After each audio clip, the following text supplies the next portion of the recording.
ল্যাংডা চুড়েল, রাজা গজেন্দ্রর মন্দিরের অভিশাপ। নমস্কার সবাইকে। আজ আমি আপনাদের জন্য নিয়ে এসেছি এমন এক হাড়হীন করা গল্প, যা শোনার পর আজকের রাতটা আপনার শান্তিতে কাটবে না। এই গল্প এক অতৃপ্ত আত্মার, ল্যাংডা চুড়েল। এক দৃশ্য, জনমানবহীন স্টেশন ও নিস্তব্ধতা। আকাশ একজন প্রতিভাবান ইঞ্জিনিয়ার। নিজের জীবনের সবচেয়ে বড় প্রজেক্টের কাজে সে এমন এক এলাকায় পৌঁছায়, যার নাম আগে কখনো শোনেনি। স্টেশনে নামতেই হাড় কাঁপানো ঠান্ডা বাতাস তাকে স্বাগত জানাল। চারদিকে ঘন কুয়াশা, কোথাও কোনো প্রাণের চিহ্ন নেই। আকাশ জোরে শ্বাস নিতেই দেখল তার মুখ থেকে বের হওয়া ধোঁয়া যেন বাতাসে জমে যাচ্ছে।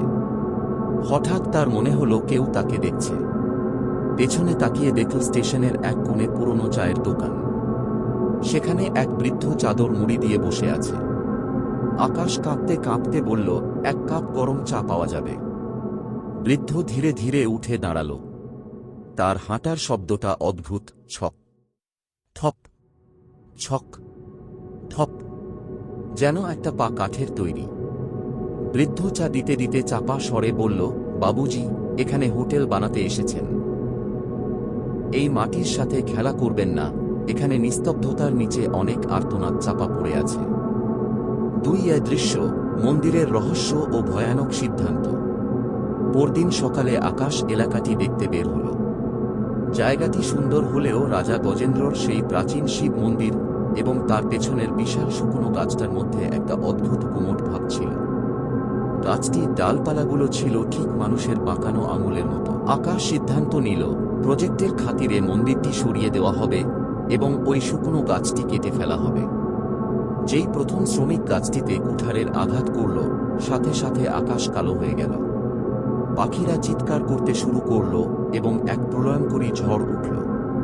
অদ্ভুত ব্যাপার হল, ঝড় থামার পর দেখা গেল ওই শ্রমিকরা উধাও। মাটিতে পড়ে আছে তাদের কুঠার, যাতে লেগে আছে তাজা রক্ত। তিন দৃশ্য, রাতের আতঙ্ক ও রামুর মৃত্যু। আতঙ্ক ছড়িয়ে পড়ল যখন গ্রামের দুধওয়ালা রামু ভোরবেলা সাইকেল নিয়ে বের হল। নিস্তব্ধতা চিরে একটা শব্দ ভেসে এলো, ছক থপ ছন।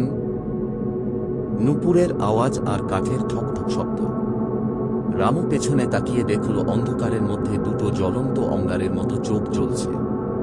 পরদিন সকালে রামুর লাশ পাওয়া গেল। তার বুকটা কেউ বুনো জানোয়ারের মতো চিরে ফেলেছে, কলিজাটা উধাও। পাঁজরের হাড়গুলো এমনভাবে বেরিয়ে আছে যেন কেউ কামড়ে ভেঙেছে। Horror situation. নতুন অংশ।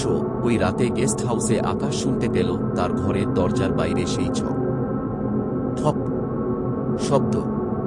দরজার তলার ফাঁক দিয়ে সে দেখল একটা হলুদ ঘাগরা আর একটা কাঠের পা। হঠাৎ জানালার কাঁচের ওপর কালো নখ দিয়ে কেউ আঁচড় কাটল। আকাশ ভয়ে চোখ বন্ধ করে ফেলল। সকালে উঠে দেখল দেওয়ালের রক্ত দিয়ে লেখা, আমার ঘর ভাঙিস না। চার্থ দৃশ্য, রাগিনীর বলিদান ও মুরলি কাকার সত্য। রক্তের নেশা এখানেই থামল না। রাগিনী তার অসুস্থ বাচ্চার ওষুধ আনতে বেরিয়ে আর ফেরেনি। পরদিন তার দেহ একটি গাছে ঝুলে থাকতে দেখা গেল। তার হাতের মুঠোয় তখনও ওষুধের পুড়িয়াটা ধরা ছিল। আকাশ এবার দিশেহারা হয়ে মুরলি কাকার কাছে গেল। কাকা ভয়ে কাঁপতে কাঁপতে আসল রহস্য ফাঁস করলেন। বাবু, ওটা কোনো সাধারণ ছায়া নয়। ওটা রাজা গজেন্দ্রর রানী আশা দেবী। সে ছিল এক রাক্ষসী চুড়েল যে রাতে মানুষের কাঁচা মাংস খেত। মহারাজ তাকে ওই শুকনো গাছে বন্দী করেছিলেন আর শিব মূর্তিকে পাহারাদার হিসেবে বসিয়েছিলেন। তুমি মূর্তি সরিয়ে তাকে মুক্ত করে দিয়েছ। 5 দৃশ্য, শেষ যুদ্ধ, শ্মশানের নিস্তব্ধতা। সেই রাতেই মুরলি কাকার নাতি প্রতাপও মারা গেল। আকাশ বুঝতে পারল এটা তারই ভুল। সে স্বামী মহারাজের, সিদ্ধ পুরুষ, শরণাপন্ন হল। মধ্যরাতে আকাশ একা সেই শুকনো গাছের কাছে গেল। পচা মাংসের গন্ধে বমি আসার জোগাড়। ঠিক তখনই ঝোপের আড়াল থেকে সে বেরিয়ে এলো, কয়লার মতো কালো শরীর, আলুলায়িত চুল আর সেই বিভৎস কাঠের পা। সে শূন্যে ভাসতে ভাসতে আকাশের দিকে তেড়ে এলো। তার তীক্ষ্ণ নখ যখন আকাশের বুকের কাছে। থাম! স্বামী মহারাজের গর্জন শোনা গেল। স্বামীজি মন্ত্রপুত সিন্দুর তার চোখে ছুঁড়ে মারলেন। চুড়েলটি যন্ত্রণায় চিৎকার করে উঠল। স্বামীজি একটি সোনার কলস থেকে পবিত্র জল গাছে ছিটিয়ে দিলেন। মুহূর্তের মধ্যে গাছে আগুন ধরে গেল। সেই আগুনের শিখায় কালো ছায়াটি ফট করতে লাগল।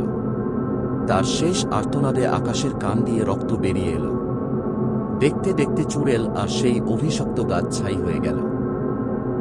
পরদিন সকালে সূর্য উঠল ঠিকই, কিন্তু সেই ছাইয়ের স্তূপ থেকে আজও এক অদ্ভুত গন্ধ পাওয়া যায়। আকাশ প্রজেক্ট বন্ধ করে চিরতরে সেখান থেকে চলে গেছে। মনে রাখবেন, কিছু মন্দির বা পুরনো স্থান আমাদের সরানোর জন্য নয়, বরং আমাদের বাঁচানোর জন্য তৈরি হয়।